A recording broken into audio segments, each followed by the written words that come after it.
안녕하세요. 바이블 캐스터입니다. 오늘은 요한복음 11장 53절부터죠. 시작하겠습니다. 이날부터는, 여기서 이날은요, 대제사장이었던 가야바가 예수님을 죽여서요, 우리 이스라엘 민족이 로마로부터 망하지 않게 하자라고 이야기했었던 이 날을 의미하는 거죠. 그래서 본격적으로 예수님을 죽이자고 결심한 이 날이 되는 겁니다. 이날부터요, 여기서 그들은 대제사장들, 즉 대제사장과 사두개인들, 그 다음에 바리새인들을 의미하는 거죠.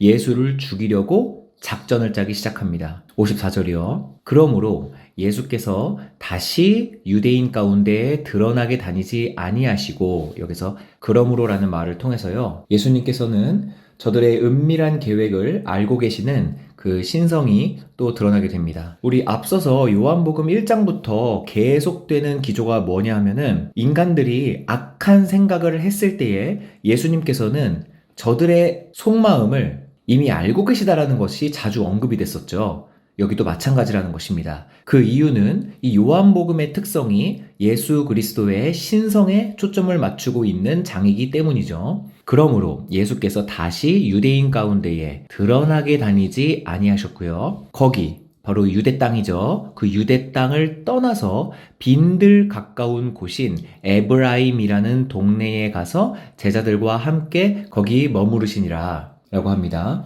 55절입니다. 유대인의 유월절이 가까움에 많은 사람이 자기를 성결하게 하기 위하여 유월절 전에 시골에서 예루살렘으로 올라갔더니 라고 합니다.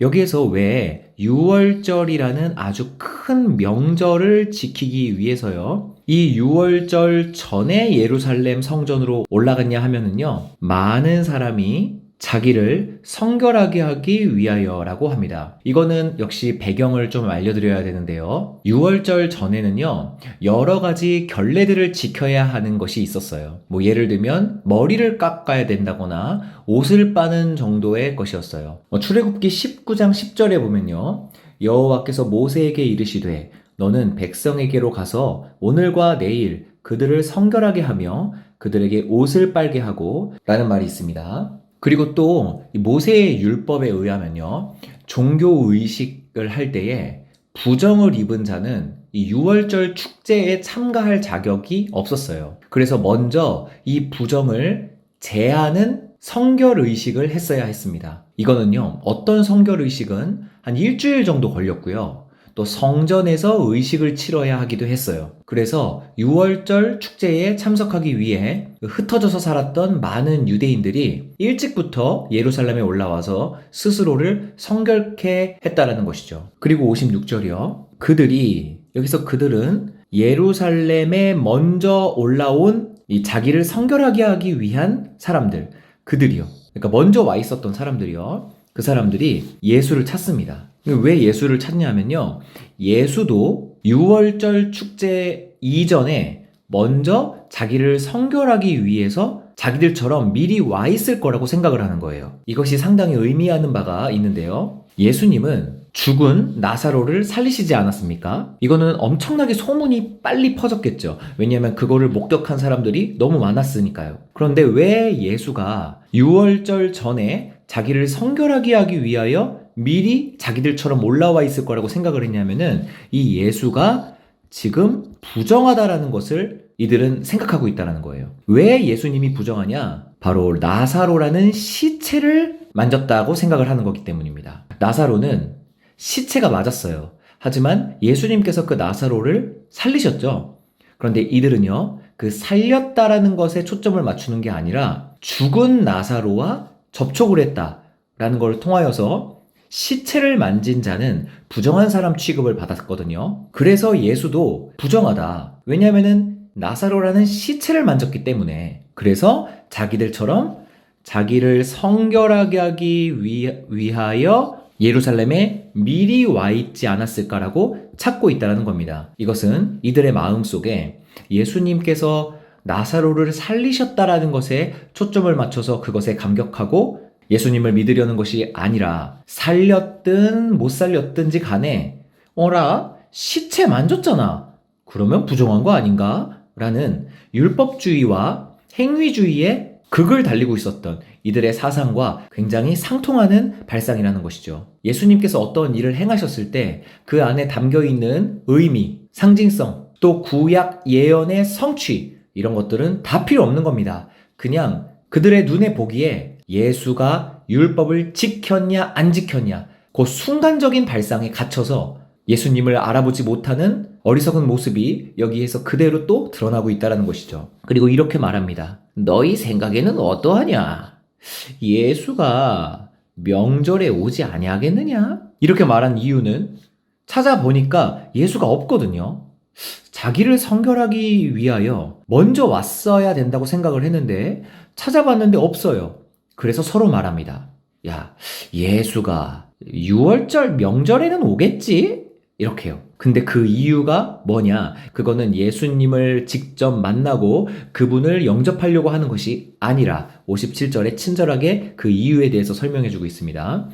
그것은 대제사장들과 바리새인들이 누구든지 예수 있는 곳을 알거든 신고하여 잡아와라 라고 명령하였기 때문이라고 해요. 그래서 그들은 예수를 잡아서 이 대제사장들과 바리새인들에게 넘겨주기 위해 이렇게 예수님을 찾고 있다는 것이죠. 여러분, 세상 사람들이 예수님을 찾는다고 무조건 예수님을 영접하고 있는 것은 아닙니다. 교회에서 예수님을 찾는 수많은 사람들은 제각기 다른 이유와 목적들이 있을 수도 있어요. 먼저 영접하기 위해서 만나고 싶은 사람들도 있었지만 그 이적을 보고 싶어서 예수님을 만나고 싶었던 사람들도 있습니다. 또 오병이어 사건 이후에 예수님을 찾아왔던 사람들은 먹을 것을 달라고 또 찾아왔었던 경우도 있어요. 이것은 오늘날에 자신의 행복, 부요함, 건강 이런 것을 얻기 위해서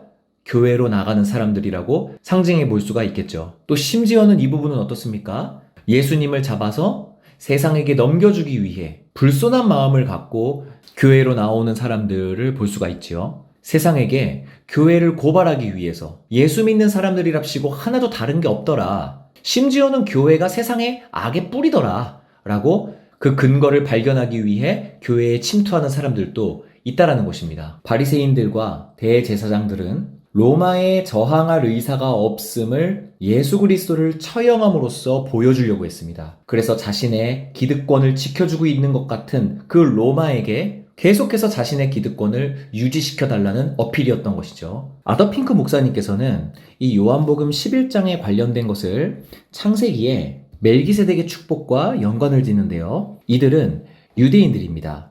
유대인들은 아브라함의 자손들이죠.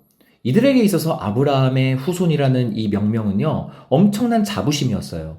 그런데 아브라함의 자손이라고 스스로 자부하던 그 유대인들이 아브라함이 멜기세덱의 축복을 선택하고 소돔 왕의 재물은 버렸던 에피소드를 망각한 모습이라고 아더핑크 목사님은 얘기하고 있다는 것이죠. 창세기 14장 17절 이하의 이야기를 잠시 요약해 드리겠습니다. 아브라함이요, 다른 왕들과의 싸움에서 그들을 물리친 뒤에 집으로 돌아왔어요. 그런데 아브라함이 돌아왔을 때에 소돔 왕이 온갖 재물들을 가지고 아브라함을 맞이하러 나왔었습니다.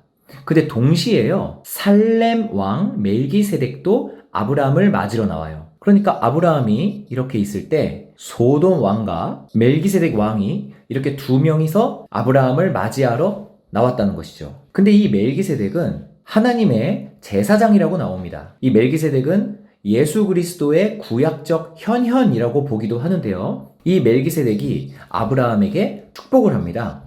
바로 19절, 천지의 주제이시요 지극히 높으신 하나님이여 아브라함에게 복을 주옵소서, 이렇게요. 근데 그때 소돔 왕은요, 아브라함에게 재물을 주는 거예요. 21절에 보면은 소돔 왕이 아브라함에게 말하되 사람은 내게 보내고 물품은 네가 가지세요, 이렇게 말합니다. 그런데 이 아브라함은요, 멜기세덱의 축복은 받고 소돔 왕의 재물은 받지 않습니다. 이것을 현재 요한복음 11장의 에피소드로 싱크를 맞춰보자면 이 아브라함은 유대인을 의미해요. 소돔 왕은 로마의 통치, 바로 세상의 힘을 상징하는 것이겠죠. 그럼 멜기세덱은 바로 예수 그리스도를 상징하는 것입니다. 아브라함은 멜기세덱의 축복은 받고 소돔왕의 제물은 받지 않았어요. 그럼 아브라함의 자손이라고 일컫는 이 유대인들 역시 로마의 힘을 의지하기보다도 예수 그리스도라는 그 축복, 하나님께서 당신의 아들을 보내신 그 축복을 받아들여야 되지 않았겠습니까? 하지만 아브라함의 반대로 당시의 유대인들은 예수 그리스도를 받지 않고 바로 로마의 통치를 계속해서 받기 위함이었다라는 것이죠. 그래서 성경에는 이런 이야기들이 많이 있습니다. 요한복음 8장 40절, 지금 하나님께 들은 진리를 너희에게 말하는 사람인 나를 죽이려고 하는도다. 아브라함은 이렇게 하지 아니하였느니라. 그리고 로마서 4장 12절에도 나옵니다. 우리 조상 아브라함이 무할레시에 가졌던 믿음의 자취를 따르는 자들에게 바로 아브라함은 이 사람들에게 조상이 된다라는 의미라는 것이죠. 우리도 어려운 시기 세상이 주는 평안함과 안전함을 쫓기보다는 하나님께서 주시는 예수 그리스도라는 그 축복을 받는, 선택하는 그런 참 아브라함의 자손이 되기를 기도합니다. 오늘의 요약 마치도록 하겠습니다.